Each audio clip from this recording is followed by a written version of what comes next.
Hello అండి, welcome to Chinvedas properties. Interlocking bricks మీద మనం ఆల్మోస్ట్ 3-4 వీడియోస్ చేసామండి. బట్ అవన్నీ మనం ఫామ్ హౌస్ లో చేసాం. ఇంటర్లాకింగ్ బ్రిక్స్ అనేది ఒక ప్రపంచనం అండి. ఫారిన్ కంట్రీస్ లో దీని మీద బాగా అవేర్నెస్ ఉంది. మన ఇండియన్ కల్చర్ కి ఇది ఇంకా కరెక్ట్ గా సెట్ అవ్వలేదు, ఎందుకంటే దీని మీద అవగాహన లేక. సో ఫామ్ హౌసే కాదండి, ఇలా 5 ఫ్లోర్ స్టాండ్ అలోన్ బిల్డింగ్స్ కూడా కట్టచ్చు అని చెప్పేసి సార్ వివరంగా చెప్తారు. హలో అండి, లక్ష్మణ్ గారు. సో ఇంటర్లాకింగ్ బ్రిక్స్ గురించి డీటెయిల్ ఇన్ఫర్మేషన్ మా ఆడియన్స్ మీ ద్వారా షేర్ చేయాలని మా కోరిక అండి. 100% సార్. టోటల్ డీటెయిల్స్ అన్ని మీకు ఛానల్ ద్వారా అందరూ దీని గురించి తెలుసుకోవాల్సిన అవసరం చాలా ఉంది. ఎందుకంటే మనం ఎప్పుడో పూర్వకాలపు పద్ధతుల్లో మనం వెళ్ళటం జరుగుతుంది. ఇప్పుడున్న టెక్నాలజీకి మనం అప్గ్రేడ్ అవ్వాలి అనే కాన్సెప్ట్ లో నేను ఈ బిల్డింగ్ ని కట్టడం జరుగుతుంది. దీని గురించి అన్ని మీకు వివరంగా చెప్పడం జరుగుతుంది. సార్ అసలు బ్రిక్స్ గురించి చెప్పండి సార్. అసలు బ్రిక్స్ మ్యానుఫ్యాక్చరింగ్ ఏంటి, లైక్ దీని మేకింగ్ వచ్చే ప్రాసెసింగ్ ఏంటి, అసలు ఎంత ఎక్స్ట్రాడినరీ ఫినిష్ అంటే మెయిల్ ఫీమేల్ థింగ్స్, దీని గురించి ఒక డీటెయిల్ గా చెప్పండి సార్. 100% సార్. మీకు ఈ బ్రిక్ గురించి టోటల్ గా మీకు చెప్పడం జరుగుతుంది. ఈ బ్రిక్ అనేది మనం కాంక్రీట్ స్లాబ్ ని ఏ విధంగా తయారు చేస్తామో అదే టెక్నాలజీని ఉపయోగించి హై హైడ్రాలిక్ ప్రెషర్ మిషనరీస్ మీద ఈ బ్రిక్స్ ని తయారు చేయడం జరుగుతుంది. దీని మ్యానుఫ్యాక్చరింగ్ లో ఉపయోగించేటువంటి పద్ధతులు అన్నీ కూడా మన బిల్డింగ్ కి ఉపయోగించే పద్ధతుల ద్వారానే తయారు చేయడం జరుగుతుంది. దీన్ని మన స్లాబ్ అనేది ఒక కాంక్రీట్ టెక్నాలజీలో ఎట్లా వేస్తామో ఈ బ్రిక్ ను కూడా అదే టెక్నాలజీని ఉపయోగించి తయారు చేయడం జరుగుతుంది. కాంక్రీట్ కి ఉండేటువంటి స్ట్రెంత్, మినిమం స్ట్రెంత్ M20 అనే స్ట్రెంత్ ఈ బ్రిక్ కు కూడా అదే స్ట్రెంత్ రావడం జరుగుతుంది. ఈ బ్రిక్ లో ఉండేటువంటి మెయిన్ రీజన్స్, ఈ బ్రిక్ ని ఇంప్లిమెంట్ చేయటం అనేది వర్క్ మ్యాన్షిప్ అనేది చాలా ఫాస్ట్ గా ఉంటుంది. మనం కట్టేటప్పుడు వర్క్ మ్యాన్షిప్ అనేది చాలా స్పీడ్ గా అవటం జరుగుతుంది. ఇప్పుడు ఉన్న మన సిటీ కల్చరల్లో ఈ మ్యాన్ పవర్ అనేది మనకి విపరీతంగా పెరిగిపోవటం జరిగింది. కాబట్టి ఆ మ్యాన్ పవర్ ని ఏ విధంగా మనం తగ్గించుకోవాలి అనే కాన్సెప్ట్ లో నేను ఆలోచించి దీన్ని ఒక ఫామ్ హౌస్ టెక్నాలజీలో ఉండేటువంటి దాన్ని ఒక 5 ఫ్లోర్ బిల్డింగ్ లో దీన్ని ఎట్లా ఇంప్లిమెంట్ చేయాలని ఆలోచించి నేను నా ఈ సొంత బిల్డింగ్ ని ఈ టెక్నాలజీలో కట్టడం జరుగుతుంది. దీనిలో ఉండేటువంటి లోటుపాట్లు అన్ని కూడా ఒక్కొక్క స్టెప్ వైజ్ గా మీకు అన్ని వివరించడం జరుగుతుంది. షూర్ అండి, ఖచ్చితంగా. సార్ ఇప్పుడు ఈ యొక్క బ్రిక్ వాడటం వల్ల మ్యాన్ పవర్ తగ్గించుకోవచ్చు, సిమెంట్ వాడకం తగ్గించుకోవచ్చు, ఇసుక వాడకం తగ్గించుకోవచ్చు, టోటల్ గా కాస్టింగ్ రెడ్యూస్ అవుతుంది చెప్తున్నారు. అంటే ఈ ఒక మేల్ ఫీమేల్ లో ఉన్న లాజిక్ ఏంటి, ఈ కన్స్ట్రక్షన్ లో అంత రెడ్యూస్ అవుతాయి ఏంటి సార్? అంటే what is the best thing sir దీంట్లో? సార్ దీని గురించి వివరంగా చెప్పడం జరుగుతుంది. ఇప్పుడు మనం పూర్వకాలపు రోజుల నుంచి వచ్చేటువంటి టెక్నాలజీ రెడ్ బ్రిక్స్ అనేది ఒక మట్టితో తయారు చేసేటువంటి బ్రిక్. కానీ దానిలో రెడ్ బ్రిక్ కి మళ్ళీ సిమెంట్, ఇసుక ఇవన్నీ ఉపయోగించి ప్లాస్టింగ్ చేసి దాన్ని స్ట్రెంథనింగ్ చేయటం అనేది జరుగుతుంది. ఆ స్ట్రెంథనింగ్ చేసేటప్పుడు మనం ఏదైతే మెటీరియల్ వాడుతున్నామో, ఆ ఇసుక కానీ ఆ సిమెంట్ కానీ ఏదైతే వాడుతున్నామో ఆ మెటీరియల్ తోటే ఈ బ్రిక్ యొక్క తయారు చేయటం అనేది జరిగిపోతుంది. సేమ్ మీరు మిక్స్ చేసే థింగ్స్ అన్ని సేమే ఉంటాయి. ప్లాస్టరింగ్ కి సంబంధించినటువంటి టెక్నాలజీ ఏ విధంగా ఉంటుందో అదే టెక్నాలజీ ఆ ప్లాస్టరింగ్ అనేది మ్యాన్ పవర్ ద్వారా చేస్తారు. అదే మెటీరియల్ తీసుకుని మనం అదే సిమెంట్, అదే శాండ్ అంటే మనం దీనిలో ఎక్కువ రోబో శాండ్ అనేది వాడటం జరుగుతుంది. రోబో శాండ్ అనేది ఇప్పుడు వచ్చే అప్కమింగ్ శాండ్స్ లో అది బెస్ట్ శాండ్. అది కూడా రాక్ నుంచే వస్తుంది. ఈ మామూలు శాండ్ అనేది కూడా మన రాక్ నుంచే వచ్చి మట్టిలో కలిసి ఆ మట్టిని ఫిల్టరింగ్ చేసి మళ్ళీ దాన్ని శాండ్ లాగా తయారు చేస్తున్నారు. దానికంటే ఫస్ట్ క్వాలిటీ అనేది రోబో శాండ్ అంటారు మా కాంక్రీట్ టెక్నాలజీలో. ఇప్పుడు అదే శాండ్ ని మనం ఉపయోగించి బ్రిక్ కింద తయారు చేస్తున్నాం మిషనరీస్ ఉపయోగించి. హై టెక్నాలజీ అంటే హై ప్రెషర్స్ మిషనరీస్ మీద దీన్ని హై స్ట్రెంథనింగ్ చేసి తయారు చేస్తున్నాం. కాబట్టి ఇది ప్రత్యామ్నాయం దానికి 100% అవుతుంది సార్ రెడ్ బ్రిక్ కి. నెక్స్ట్ రెడ్ బ్రిక్ కన్స్ట్రక్షన్ లో మనం ఎక్కువ ఖర్చు అవ్వటానికి మెయిన్ రీజన్స్ ఈ రోజున సిమెంట్ అండ్ శాండ్ కాస్ట్. ఈ రెండు కూడా దీని ద్వారా మనకి తగ్గిపోవటం జరుగుతుంది. బేసిక్ గా హైదరాబాద్ లో శాండ్ ని కాస్ట్ తో కంపేర్ చేసే కన్నా గోల్డ్ తో కంపేర్ చేస్తే అంటే మనకి శాండే దొరకదు ఇక్కడ. ఎస్ సార్, శాండ్ అనేది కొన్ని వందల కిలోమీటర్ల నుంచి ట్రాన్స్పోర్ట్ అయ్యి తీసుకురావడం జరుగుతుంది. అది ప్రకృతి వైపరీత్యాల వలన దాని వలన నెగిటివ్స్ కూడా బాగా ఎక్కువ స్ప్రెడ్ అవుతాయి. మనకి ప్రకృతి ద్వారా మనకి వరదలు రావటాలు ఇవన్నీ ఈ శాండ్ వల్లనే జరుగుతాయి అని కొంతమంది చెప్పడం జరుగుతుంది. మోర్ ట్రాన్స్పోర్టేషన్ కూడా సార్, ఎక్కడెక్కడ నుంచో రావాలి. ఆ ట్రాన్స్పోర్ట్ బటన్ తో కాస్టింగ్ పెరిగిపోతుంది 100%. సో మనకి ఈ కన్స్ట్రక్షన్ లో శాండ్ యూసేజ్ అనేది చాలా మినిమం ఉంటుంది. అంటే మినిమం అని కూడా అనక్కర్లేదు సార్, టోటల్ గా అవాయిడ్ చేసేయచ్చు. టోటల్ గా స్టాండ్ టోటల్ గా they don't need any sand. Super sir. Okay, ఎందువల్లంటే ఈ బ్రిక్ కన్స్ట్రక్షన్ లో మనం చేసేటప్పుడు ఓన్లీ మనం దీనిలో వాడేటువంటి కొన్ని పద్ధతులు ఏంటంటే వీటిల్లో మేల్ అండ్ ఫిమేల్ జాయింట్ అనేది మెయిన్ ఉంటుంది సార్. ఈ మేల్ అండ్ ఫిమేల్ టెక్నాలజీ అనేది మోస్ట్ ఇంపార్టెంట్ దీనిలో. ఎందువల్లంటే ఈ మేల్ అండ్ ఫిమేల్ అనేది ఇంటర్నల్ గా ఉంటుంది కాబట్టి ఆ ఇంటర్నల్ గా ఉండేటువంటి బయటికి ఎక్స్పోజ్ అవ్వదు. మనం ఎలా సార్ ఒక్కసారి పెట్టి చూపించరా సార్ ఆ లాజిక్ ఏంటి అనేది? ఇప్పుడు మనకి ఇది బ్రిక్ సార్, ఈ బ్రిక్ కి 2 sides, 1 side ఫిమేల్ ఉంటుంది, 1 side మేల్ ఉంటుంది. ప్రతి బ్రిక్ కి ఇట్లా మేల్ అండ్ ఫిమేల్ ఉండటం జరుగుతుంది. దీని కింద ఫిమేల్ ఉన్నది అనుకోండి, ఫిమేల్ ని ఇట్లా మేల్ కాన్సెప్ట్ లో ఇట్లా పెట్టడం అనేది జరుగుతుంది. మనకి ఇట్లా పెట్టినప్పుడు ఫిమేల్ లోకి మేల్ వెళ్ళిపోతుంది. ఆల్మోస్ట్ ఒక 5 to 6 mm లోపలికి డీప్ లోకి వెళ్ళిపోతుంది. డీప్ లోకి వెళ్ళిపోయిన తర్వాత మేల్ అండ్ ఫిమేల్ సర్క్యులేట్ అయ్యేటప్పుడు లోపల మనకి ఒక 3 mm అనేది గ్యాప్ ఉండటం జరుగుతుంది. ఆ 3 mm గ్యాప్ లో మనం ఏం చేస్తామంటే లిక్విడ్ సిమెంట్ ని నీళ్ళల్లో కలిపి దాన్ని ఒండ్రు మట్టి అని కూడా మన మేస్త్రీలు వాళ్ళ లాంగ్వేజ్ లో అంటారు. లిక్విడ్ సిమెంట్ అనే దాన్ని ఆ గ్యాప్ లో పోయటం జరుగుతుంది. ఆ పోసినప్పుడు ఆ లోపల మేల్ అండ్ ఫిమేల్ ఏదైతే ఉంటుందో ఇట్లా గ్యాప్, ఆ గ్యాప్ లో ఈ లిక్విడ్ సిమెంట్ అనేది ఫిల్ అయిపోయి మొత్తం జాయింట్ ఇంటర్నల్ గా జరిగిపోతుంది. అంటే మనకి బయటికి అనేది కనపడదు. ఆ జాయింట్ సిమెంట్ తోటి జాయింట్ అయింది అనేది మనకి బయటికి ఎక్స్పోజ్ అవ్వదు. బయటికి ఎక్స్పోజ్ అయ్యేది ఓన్లీ ఇట్లా ఈ జాయింట్లు మాత్రమే ఉంటాయి. ఈ జాయింట్ లో నుంచి మనకి ఏ మాత్రం కూడా వాటర్ అనేది మన లోపల నుంచి బయటికి ఈ సైడ్ ఆ సైడ్ కి రానే రాదు. ఈ గ్యాప్లు అనేది కూడా తర్వాత మీకు దీన్ని ఎట్లా ఫిల్ చేయాలనేది నెక్స్ట్ నేను కాన్సెప్ట్ లో మీకు నేను చెప్తాను. అది ఓకే సార్. ఓకే సార్, ఇది కంప్లీట్ గా కన్స్ట్రక్షన్ అయిపోయిన తర్వాత ఇలా వస్తుంది అనమాట. అంతే సార్. కానీ మరి ఈ ఫిల్లింగ్ గ్యాప్స్ వస్తున్నాయి కదా సార్, దీనికి ఏం ఫిల్ చేస్తున్నారు సార్? మీకు ఇంత ముందల మీకు వివరించిన విధంగా ఈ మేల్ అండ్ ఫీమేల్ దాంట్లో లోపల ఇంటర్నల్ గా సిమెంట్ అనేది లిక్విడ్ సిమెంట్ అనేది వేయడం జరిగింది. ఆ స్ట్రెంథనింగ్ అనేది ఇంటర్నల్ గా దానికి జాయింట్ అయిపోయింది. ఇది ఎక్స్టర్నల్ పర్పస్. ఈ ఎక్స్టర్నల్ లో దీనిపైన మనం పన్నింగ్ అనే కాన్సెప్ట్ లో మనం వెళ్తాం జరుగుతుంది. పన్నింగ్ ప్లాస్టింగ్ బదులు ఇప్పుడు వచ్చేటువంటి నెక్స్ట్ అప్డేట్ లో మనం ప్లాస్టింగ్ ని అవాయిడ్ చేసేసి పన్నింగ్ అనేది జిప్సమ్ మెటీరియల్ తోటి పన్నింగ్ అనేది చేయడం జరుగుతుంది. అదే రెడ్ బ్రిక్ లో కూడా స్టార్ట్ అయింది. రెడ్ బ్రిక్ మీద కూడా పన్నింగ్ అనేది స్టార్ట్ అయింది. అదే పన్నింగ్ ని జిప్సమ్ మెటీరియల్ తోటి దీని మీద చేయడం జరుగుతుంది. ఆ జిప్సమ్ మెటీరియల్ చేసినప్పుడు ఈ గ్యాప్ లోకి అంతా కూడా ఆ జిప్సమ్ మెటీరియల్ లోపలికి వెళ్ళిపోయి దానికి గట్టితనం అనేది గోడకు పట్టుకుంటానికి గట్టితనం గురించి ఈ గ్యాప్స్ అని ఇట్లా వదలటం అనేది జరిగింది. టోటల్ పన్నింగ్ చేసినప్పుడు మనకి టోటల్ వైట్ కలర్ లో మొత్తం గోడకి ఫినిషింగ్ వచ్చేస్తుంది. అవుట్ లేయర్ మనకి పెయింటింగ్ కావాల్సినట్టుగా క్లియర్ గా స్మూత్ గా వచ్చేస్తుంది. ప్లస్ లోపల కూడా క్యూరింగ్ అయిపోయి పర్ఫెక్ట్ గా స్టిఫ్ గా అయిపోతుంది. ఇంకోటి ఏంటంటే దీనిలో క్యూరింగ్ అనేది టోటల్ అవసరమే లేదనుకోవచ్చు. రెడ్ బ్రిక్ చేసే క్యూరింగ్ తో పోలిస్తే ఇది ఓన్లీ 1% అన్నమాట.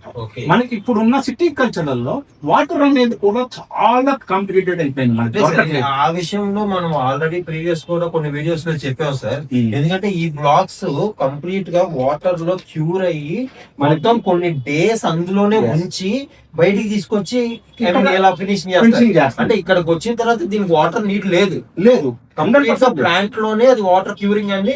ప్రతి బ్లాక్ వాటర్ క్యూర్ అయ్యి పర్ఫెక్ట్ గా ఎండ పెట్టి పర్ఫెక్ట్ అయిన తర్వాతే ప్లాంట్ లో వస్తుంది. అది మనకి దీని ముందు ప్రీవియస్ వీడియోస్ కూడా షేర్ చేసాం సార్. So the perfect. అదే విధంగా మనకి కట్టేటప్పుడు కూడా వాటర్ అవసరం లేదు. అవును సార్, అవును.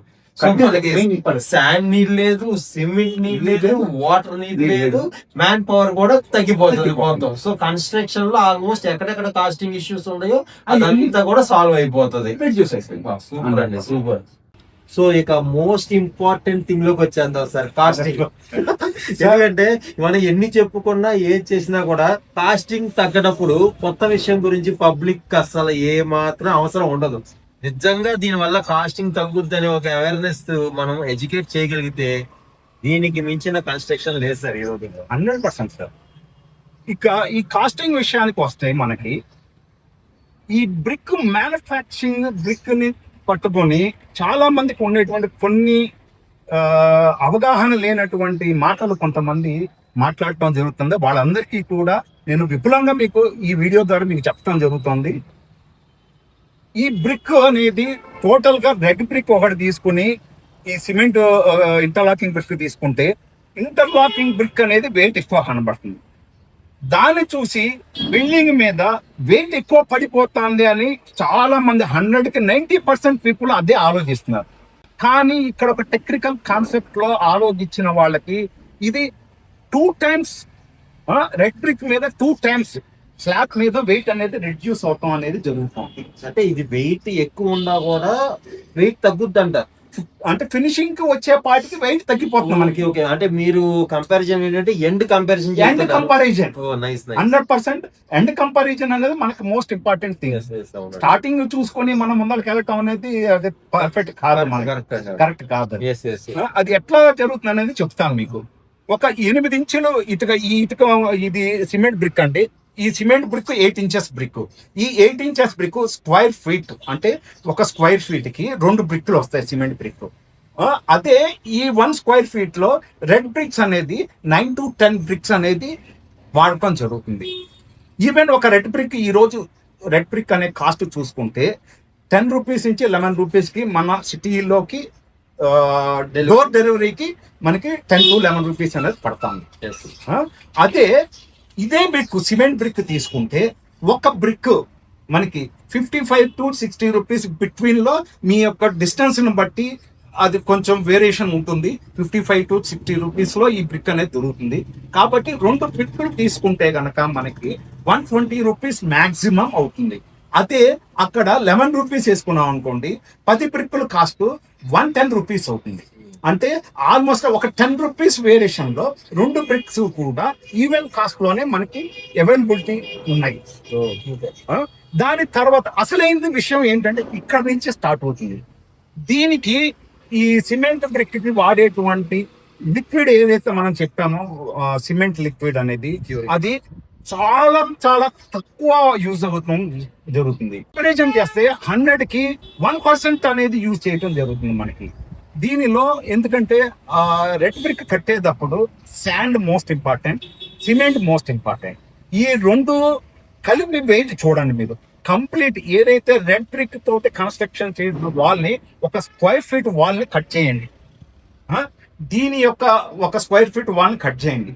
రెండింటి వెయిట్ ని అప్పుడు క్యాలిక్యులేట్ చేయండి. మీరు బిఫోర్ క్యాలిక్యులేటింగ్ అనేది పద్ధతి కాదు. అది ఫినిషింగ్ అయినప్పుడు మనకి ఎప్పుడైతే ఈ సిమెంట్ వెయిట్ శాండ్ వెయిట్ ఈ 2 ఎప్పుడైతే యాడ్ అవుతాయో ఈ సిమెంట్ బ్రిక్ కంటే 2 times ఎక్కువ పెరుగుతుంది. 2 times ఎక్కువ పెరుగుతుంది. కాబట్టి మీరు ఈ వెయిట్ విషయంలో బిల్డింగ్ మీద ఎక్కువ వెయిట్ పడుతుంది అనే కాన్సెప్ట్ గురించి మీరు ఎక్కువ ఆలోచించాల్సిన అవసరం అనేది దీనిలో ఉండదు. నెక్స్ట్ ఇంకోటి ఏంటంటే మనకి ఈ రెడ్ బ్రిక్ లో ఉండేటువంటి కూలింగ్ అనే కాన్సెప్ట్ ని ఏదైతే ఇప్పటి వరకు మన పెద్దలు చెప్పుకొచ్చారో ఒకప్పుడు మనకి అదే కూలింగ్ అనుకునేవాళ్ళం. కారణం ఆ రోజుల్లో ఈ ఎర్ర మట్టితోటి తయారు చేసి ఎర్ర మట్టినే ప్లాస్టింగ్ కింద ఉపయోగించేవారు. అప్పుడు మనకి ఆ వాల్ అనేది కూలింగ్ అనేది రావటం జరిగేది. సున్నపరాయితో కానీ ఎర్ర మట్టితో కానీ చేసేవారు. ఎప్పుడైతే మనకి ఈ సిమెంట్ టెక్నాలజీ అనేది మనకి ఇంప్లిమెంట్ అయిందో అప్పుడు ఈ రెడ్ బ్రిక్ మీద ఒక పూత కింద ప్లాస్టింగ్ రావటం జరుగుతుంది. కానీ ఆ 2 ప్లాస్టింగ్ మధ్యలోనే ఆ కూలింగ్ లోపల బంధించబడటం జరుగుతుంది. కానీ ఆ బంధించబడినటువంటి కూలింగ్ అనేది బయటికి మనకి ఎక్స్పోజ్ అవ్వట్లేదు. కూలింగ్ అనే కాన్సెప్ట్ లోకి వస్తే ఈ రోజున దాంతో ఇది రెండు ఈక్వల్ అని నేను చెప్పగలుగుతున్నాను. Yes, sir. కారణం ఎందుకంటే దీని మీద బయట ఎక్స్టర్నల్ గా మనం వాడేటువంటి కొన్ని పెయింట్స్ ఉంటాయి కదా, ఆ పెయింట్స్ అన్ని కూడా ఈ రోజు వచ్చేటువంటి మార్కెట్ లో ఉండేటువంటి పెయింట్స్ అన్ని కూడా రిఫ్లెక్టింగ్ కలర్స్ అంటారు. దానిలో వాడేటువంటి టెక్నాలజీ, పెయింట్స్ లో వాడే టెక్నాలజీ కూడా ఈ రోజు అంతా ఇంప్లిమెంట్ జరగడం జరిగింది. ఆ దాని వలన మన సన్ రేస్ ఏదైతే మన గోడ మీద పడుతుందో ఆ సన్ రేస్ అనేది రిఫ్లెక్ట్ అవటం జరుగుతుంది. ఈ బ్రిక్ కి అట్రాక్షన్ అవ్వదు. కాబట్టి మనకు బయట పక్కన ఉన్న టెంపరేచరు, లోపల ఉన్న టెంపరేచరు అనేది వేరియేషన్ అనేది 100% లోపల కూలింగ్ అనేది ఆ రెడ్ బ్రిక్ ఎట్లా ఉందో దీనిలో కూడా అట్లానే ఉంటుందని చెప్పి నేను నమ్ముతున్నాను. సో అంటే మనం ఎనీథింగ్ ఏదో ఒక థింగ్స్ చెప్పేసి మనం మార్కెటింగ్ ఏం చేయట్లేదు కదా sir. 100%. Reality it's reality. More over ఇప్పుడు ఒక బ్రిక్ లైక్ రెడ్ బ్రిక్ ని ఎంత స్ట్రెంత్ తెచ్చినా, ఎంత మేకింగ్ లో పర్ఫెక్ట్ ఉండా కొడితే పగిలిపోయింది. సో ఇది పగిలే ఛాన్సే లేదు, ఎందుకంటే ఇది సిమెంట్. అంటే ఒక కన్స్ట్రక్షన్ స్ట్రాంగ్ గా ఉండాలంటే సిమెంట్ ఎంతో అవసరం అంటారు. అసలు బ్రిక్కే సిమెంట్ అయినప్పుడు ఇక కన్స్ట్రక్షన్ స్ట్రాంగ్ అనేది కాదు అనే దాని మీద క్వశ్చనే లేదు. yes exactly. దీనికి ప్రత్యేకం ఏంటంటే ఇప్పుడు మయన్మార్ పద్ధతి అని చెప్పి ఇప్పుడు హై రైజ్ బిల్డింగ్స్ ఏదైతే కాంక్రీట్ తో కడుతున్నారో సేమ్ దాంతో ఈక్వల్ గా అనేది నేను చెప్పగలుగుతాను సార్. బికాస్ ఆఫ్ ఈ ఇండిపెండెంట్ హౌసెస్ కానీ ఇట్లా చిన్న చిన్న బిల్డర్స్ కానీ వాళ్ళు ఏం చేస్తారంటే ఆ మయన్మార్ పద్ధతిలో దాన్ని ఇంప్లిమెంట్ చేయాలంటే ఆ సెంటరింగ్ కాస్ట్ అనేది చాలా ఎక్కువ ఉండదు. దానివల్ల దాన్ని ఇంప్లిమెంట్ చేయలేకపోతున్నారు. అటువంటి వాళ్ళకి ఈ టెక్నాలజీ అనేది 100% ఉపయోగించుకోవచ్చు. ఒక్కసారి ఈ బ్రిక్స్ తోటి కట్టినటువంటి వాళ్ళు ఆ మయన్మార్ పద్ధతిలో ఏదైతే కాంక్రీట్ తోటి వేసే వాల్స్ ఉన్నాయో దానికంటే హై స్ట్రెంత్ దీనిలో ఉంటుందని నేను బలం ఖచ్చితంగా సార్. ఇప్పుడు వాళ్ళు కొన్ని ఇయర్స్ ఇస్తున్నారు గ్యారంటీ కన్స్ట్రక్షన్ లో. ఇప్పుడు ఆ డైస్ ఆ ఒక డయామీటర్స్ బేస్ చేసుకుని కొన్ని కంపెనీస్ చేసింది. బట్ స్టాండ్ అలోన్ లో ఆ పద్ధతి రాలా. మేబీ ఫ్యూచర్ లో రావచ్చు. బట్ అంత స్ట్రాంగ్ పద్ధతి నమ్మి 60 ఫ్లోర్లు 70 ఫ్లోర్లు కట్టేటప్పుడు 5 ఫ్లోర్లు మనం ఎందుకు ఆలోచించాలి? అంతే యొక్క ఆలోచన విధానం కరెక్ట్ సార్. అది అంతే. ఇది వచ్చిందే ఇటువంటి వాళ్ళ గురించి మాత్రమే. ఇది అవునవును. హైరైజ్ బిల్డింగ్స్ లో ఈ టెక్నాలజీ వాడలేరు. అంతే. హైరైజ్ బిల్డింగ్స్ అనేది ఆ మయన్మార్ పద్ధతిలో ఆ టెక్నాలజీనే వాడతారు. ఇది ఏంటంటే బిలో 5 ఫ్లోర్స్ ఇండిపెండెంట్ హౌసెస్, ఈ ఫార్మ్ హౌసెస్, ఇటువంటి కాన్సెప్ట్ లో ఈ టెక్నాలజీ అనేది మనకి 100% ఉపయోగించుకోవచ్చు. మీరు ఇందాక స్ట్రెంత్ గురించి చెప్పినప్పుడు నాకు అదే అనిపించింది సార్. ఎంత స్ట్రాంగ్నెస్ కొట్టండి. మన గ్రనైట్ రాయికి ఎంత స్ట్రెంత్ ఉంటుందో ఆ గ్రనైట్ రాయికి ఉన్న స్ట్రెంత్ దీనికి ఉంటుంది సార్. సో నేను అదే మల్టిపుల్ టైమ్స్ చెప్పాను. అంటే సార్ మేము ఒక విషయాన్ని ప్రమోట్ చేయాలన్నా చూపించాలంట లైక్ ముందు మేము నమ్మాలి సార్. సో బిలీవబిలిటీ లేకుంటే ఏది పడితే అది కస్టమర్స్ కి చెప్తాం, లైక్ ఆడియన్స్ ని చీట్ చేసేటట్టుగా ఉండకూడదు. సో వాళ్ళకి క్లారిటీగా ఉండాలని చెప్పేసి మీరు నాకు ఎన్నో విషయాలు ప్రీవియస్ చెప్పారు. లైక్ అంటే బిఫోర్ థింగ్ చెప్పిన తర్వాత నేను నమ్మిన తర్వాత వీడియో చేస్తాను. నిజంగా super sir, nice thing sir ఇది మాత్రం. సో ఇంకొక థింగ్ ఏంటంటే సార్, ఇందాక మీరు నాతో లైక్ బిఫోర్ వీడియో డిస్కస్ చేసిన పాయింట్ గురించి కూడా మనం ఆడియన్స్ కి చెప్పాలండి. లైక్ వాటర్ లీకేజ్ ఉండదు అన్నారు. 100% సార్. పెస్ట్స్ అనేది వచ్చే ఛాన్సే లేదు బికాస్ ఆఫ్ దీనిలో మట్టి అనే కాన్సెప్ట్ మనం వాడలేదు. ఇంకొక మేజర్ థింగ్ ఏంటంటే క్రాక్స్ అనేది రాదన్నారు. 100% అసలు ఒక క్రాక్ అనేది కూడా రాదు. ఎందువల్లంటే దీనిలో ఉండే ఇంటర్లాకింగ్ టెక్నాలజీ అనే కాన్సెప్ట్ ఏదైతే ఉందో ఆ కాన్సెప్ట్ వలన నెక్స్ట్ మనం క్యూరింగ్ అనేది ఇక్కడ కంప్లీట్ అయిన వాళ్ళు మనం క్యూరింగ్ చేయట్లేదు. బిఫోర్ మన దగ్గరికి వచ్చే ముందలే బ్రిక్ అనేది 100% క్యూరింగ్ జరిగి అదంతా ఒక వాటర్ 15 days క్యూరింగ్ జరిగి మళ్ళీ ఒక 1 week డ్రై అయినాక మన ప్లాంట్ నుంచి మనకి రావడం జరుగుతుంది. ఖచ్చితంగా సార్. ఈ బ్రిక్ పగిలే ఛాన్సే లేదు. ఇందాక కటింగ్ చూస్తుంటేనే మాకు షాకింగ్ గా ఉంది. దాన్ని ఎంత కష్టపడి కట్ చేస్తున్నారు బాబు అనిపించింది మాకు. సో అంత హార్డ్నెస్. మామూలుగా ఒక రిట్ పెట్టిన ఒక తాకి తోటి కట్ చేసేట కొడితే పగిలిపోతుంది. అదేమో డ్రిల్లింగ్ మిషన్ పెట్టి పర్ర కొడుతున్నారు, అయినా అది కట్ అవ్వట్లేదు. అంటే 5 లేయర్లో 5 డైమెన్షన్ లో కట్ తప్పితే అది ఓడట్లా. సో ఇంకా క్రాక్ వచ్చేది ఏముంటది ఇక్కడ, ఏ ఛాన్సే లేదు. ప్లస్ ఇంకోటి ఏంటంటే ఒక బ్రిక్ సంబంధం లేదు. సో లైక్ ఎక్కడికెక్కడ లాక్ చేస్తున్నారు. సో ఆ గ్యాప్ థింగ్ అనేది ఉన్నప్పుడు కూడా క్రాక్ రాదు. అంటే ఒకే లేయర్ లాగా కట్టట్లేదు, సిమెంట్ లేయర్స్ ఉండవు కాబట్టి ఛాన్సే లేదు సార్. అది కరెక్ట్. క్రాక్ అనే కాన్సెప్ట్ దీనిలో అసలు 100% అవాయిడ్ చేసేయచ్చు. ప్లస్ వాటర్ ప్రూఫింగ్ కూడా ఈ కాంక్రీట్ టెక్నాలజీలో ఉండేటువంటి మెయిన్ థింగ్ ఏంటంటే మన స్లాబ్లు కానీ పిల్లర్స్ కానీ ఏదైనా వన్స్ 15 days వరకు మాత్రమే వాటర్ని అది అబ్జర్వ్ చేసుకుంటుంది. అది ఒక్కసారి సెట్టింగ్ అనేది కంప్లీట్ అయిపోయినాక సిమెంట్కు ఉన్న గుణం ఏంటంటే అది 15 days వరకు మాత్రమే వాటర్ని అబ్జర్వ్ చేసుకుని స్ట్రెంథనింగ్ అనేది జరుగుతుంది.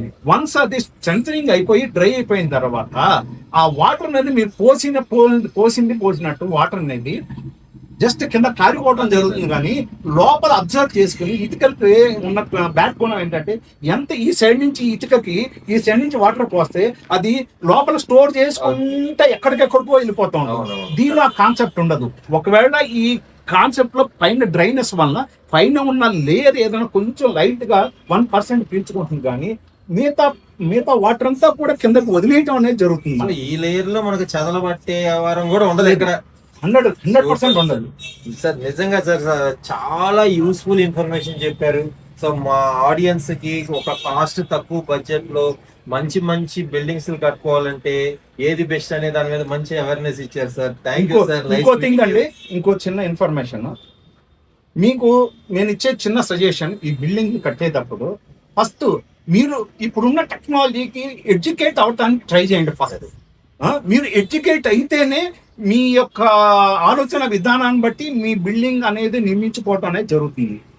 ఇప్పుడు ఏదైతే ఇక్కడ కాస్ట్ రెడ్యూస్ అవుతుందో ఈ కాస్ట్ లో ఒక 5 to 10%, 5% అయినా మీరు ఆ బిల్డింగ్ కట్టేటప్పుడు పిల్లర్స్ లో కానీ స్లాబ్లో కానీ స్టీల్ అనే దాని మీద మీరు కొంచెం ఈ 5% దీనిలో తీసుకెళ్ళి దానిలో పెడితే మన లైఫ్ టైం అనేది స్పాన్ అనేది పెరగడం జరుగుతుంది. సూపర్ ఐడియాస్ రాజు. అంటే అక్కడ మంచి గేజ్ వాడితే ఇంకా స్ట్రెంత్ పెరుగుతుంది. సో బిల్డింగ్ కి మనకి లైఫ్ పెరుగుతుంది. సో మనం ఈ బిల్డింగ్ గురించి అసలు భయపడాల్సిన అవసరమే ఉండదు.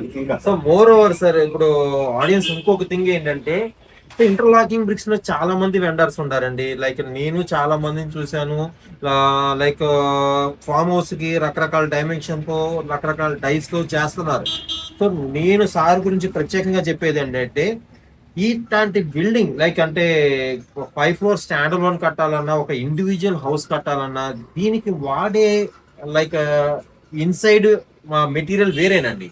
లైక్ రెగ్యులర్ గా ఉన్న ఇంటర్లాకింగ్ బ్రిక్స్ కి దీనికి చాలా తేడా ఉందండి. ఒకసారి దగ్గరికి రండి, ఇది చూపిస్తాను సార్. చూడండి, చేసినా కూడా ఈ పార్ట్ చూడండి అండి. సో ఈ పార్టికల్స్ అన్ని కూడా ఎంత రఫ్ గా ఏదన్నా కూడా మీకు అసలు రబ్బింగ్ లో కూడా స్ట్రెంథింగ్ లో కూడా రాదు, ఈవెన్ ఈకినా కూడా రాదు.